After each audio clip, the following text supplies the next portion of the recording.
So good to have you here, Michael. Thanks for joining us. Thank you for having me. Can you tell us about the mission of the Orlando Youth Alliance and how you became involved with the organization? You bet. The mission of the Orlando Youth Alliance is to provide a safe space for lesbian, gay, bisexual, transgender, and questioning youth ages 13 through 23 here in Central Florida. So I got started with the organization back in 2007. I am a professional fundraiser by trade, and I went to their board meeting to offer my services. And small, tiny nonprofit, 10 minutes into the board meeting, I was their board president. Wow. So, and I've been with them ever since, and they hired me as their CEO in 2017. So, been with the organization for a long time, although they've been around for 33 years, yeah. What are some of the challenges faced by the LGBTQ youth in Central Florida? Well, unfortunately, your podcast isn't long enough to name all of them. But the big thing that's happening right now is all of the laws that have come out of Tallahassee are really making their lives extremely stressful. And we're hearing a lot of the youth talk about a heightened sense of anxiety. They don't know who they can go to and who they can trust. And it really makes it for a difficult way to navigate through life.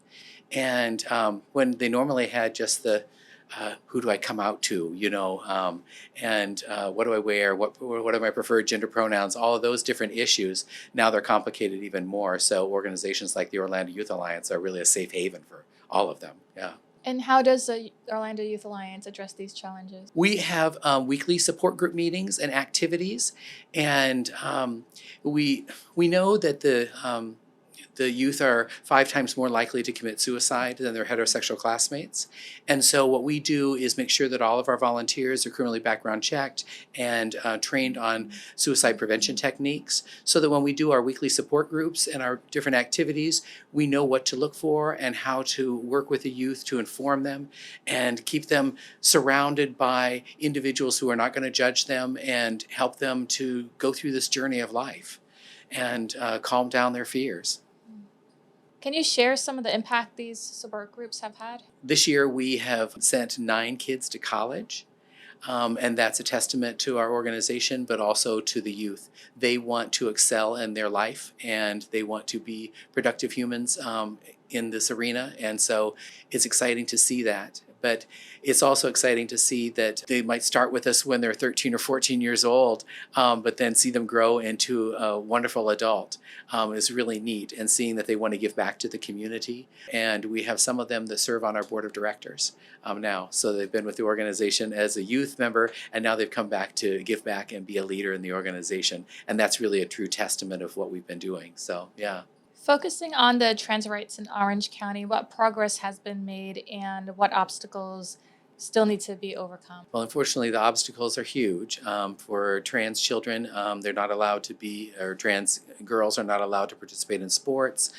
Books about their existence are being banned from the library. When they go to school, if they want to be called a different pronoun than what they were born with or a name that they were born with, they have to get a parent permission slip, and the teacher doesn't necessarily have to honor that parent's permission slip. So it's just created quite an arena that creates stress and anxiety beyond our wildest imagination, this attack on transgender individuals. So, but realizing that they can come to our groups and find other youth just like them who are having the same issues and the same questions and get together and find that peer-to-peer support, that's the key. That's the key to them not committing suicide. That's the key for them to becoming mentally healthy. And so we try to do that each and every day on all the different projects that we work on. Do you have LGBT History and Cultural class? We do, yes. It's a great part of what we do. We do different training classes it might be on transgender history or language or just history in general, so they understand who Harvey Milk was, first openly gay city commissioner in San Francisco, or that they might understand what the Stonewall riots in 1969 were about, and that the first brick that was thrown in that riot was by a transgender woman. And so they can see themselves in history and understand what it means of why we give $1 to a drag queen, what that means to our community. And that, I think, is really, really good for them to know their history, because then they're bound not to repeat it. Or in some instances, they can learn from it and grow upon it, yeah. Can you tell us about the scholarships and career exploration opportunities? You bet. We have a lot of different individuals that will come and talk to our youth about their profession and what they've done in life. I remember having Tom Woodard, Deputy Tom Woodard, come and speak to the youth, and he was the first openly gay deputy sheriff. And the kids listened intently, and afterwards I remember a youth commenting, "I didn't realize he could be a police officer." And I'm thinking, oh no, I mean, the blinders and the restrictions had already been put on that youth. And so that's what we want to do is open up that world to them and understand that they can do anything. Being LGBT is not a barrier. It is not a deterrent to being a successful and wonderful person on this planet. And so anything that we can do to better that, we do. And I just told you about the 9 different students that we paid to go to college this year. We have now topped over giving out $100,000 worth of college scholarships, because we realize that post-secondary education is critical for many people, and especially professional careers. But we do have some of them that that wasn't their vocation, was to go to post-secondary education. It might have been to mechanic school. It might have been just learning how to be a paramedic. We paid for that too. You bet. You mentioned mental health professionals providing support. Can you tell us a little bit more about that? We do. Our support group mechanisms are all run by criminally background checked and trained volunteers. But we realize that all the students that come to us might not, they might need more than what a support group mechanism can handle. And so when we identify those individuals and their families that might need it as well too, we have vetted mental health professionals in the community that we've talked with and recruited so that they can work with our families and our children that need more help in the mental health arena. That's the main program, and it's working out extremely well. So, and we have counselors all across the Central Florida area, so they're close by the families that need them. What opportunities are there for people to volunteer or support the organization? There's lots of opportunities for volunteer. I mean, there's only 3 employees, so and we do a lot of work, so we need a lot of volunteers to make that happen. But planning out activities like picnics or going to Disney or going water skiing are great activities that volunteers can help us to do. We have volunteers that obviously facilitate the support groups and plan the weekly drop-ins. Being on the scholarship committee, graphic design, and obviously we have board positions, obviously, of being a nonprofit organization. So if people have accounting skills or other things like that they can lend their expertise, we need all of those expertises to make sure that our organization will work. I know You need it all. We do need it all. I know one of our board members came to us from an organization in Washington, D.C. And when he found out, he said, well, what do we do for children under the ages of 12?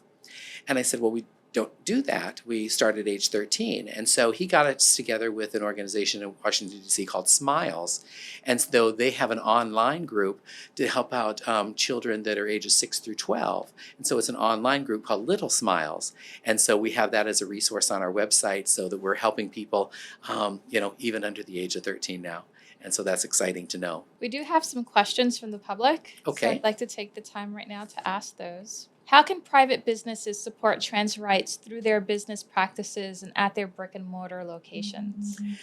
Well, giving donations is always, I'm a nonprofit, so you have to talk about the money first.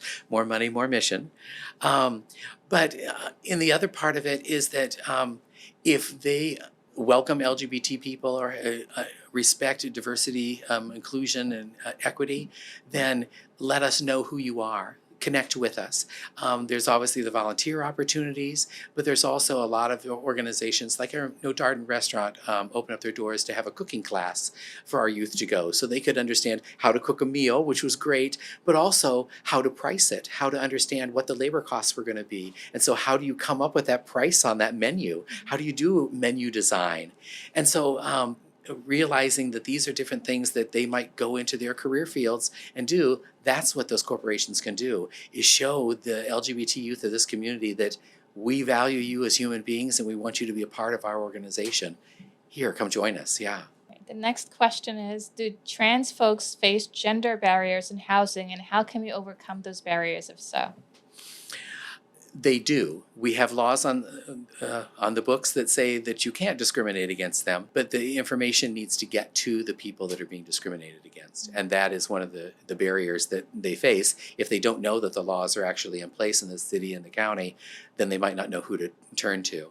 but they can always reach out to the Orlando Youth Alliance. I have been working in this community for 27 years and helped to write many of those laws and get them passed here in Orange County. And so if they need information about that, I'm glad to give them the information personally to help them out. You bet. What are the stats on trans youth in foster care, and are these individuals being acknowledged by foster care administrators and the families in which they are placed? That's not necessarily an area that we deal with all that much. I know we've done different things with the Children's Home Society and Embrace Families and different organizations that Foundation for Foster Children that would know who we are, so that if we can help out in any of those ways.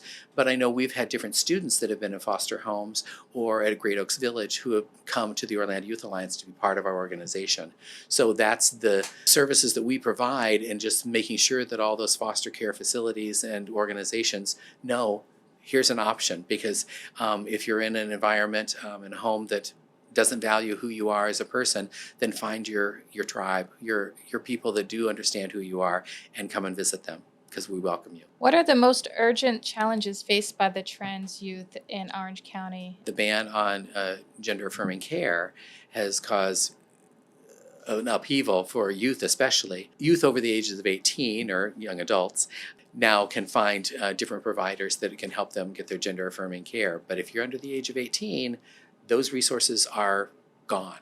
You can work with your parents and you can work with different organizations to see what you can do. But unfortunately, until the law is proven unconstitutional, which we know by the face of it is, we just have to wait it out. And so that's the unfortunate part of it, yeah. And then the other question the public had was, could you share some success stories? Well, I talked about, we had 2 members that are on our board of directors that are former youth alumni. So those are great success stories. All of the youth that receive the college scholarships are ones who have been members of our organization and have gone on. And some of them have graduated college. And I know one of them, we try and highlight them in our newsletter. We try to pick about 2 or 3 of them each year to say, where are they now? And really exciting. One is Dr. Heather Marinello, and she is a doctor of audiology at the veteran VA hospital here in Orlando. And just see that, that she was with us when she was 15 years old, to see her go through college, to see her be a doctor now and out doing wonderful things and being married, and all those different things that life looks forward to.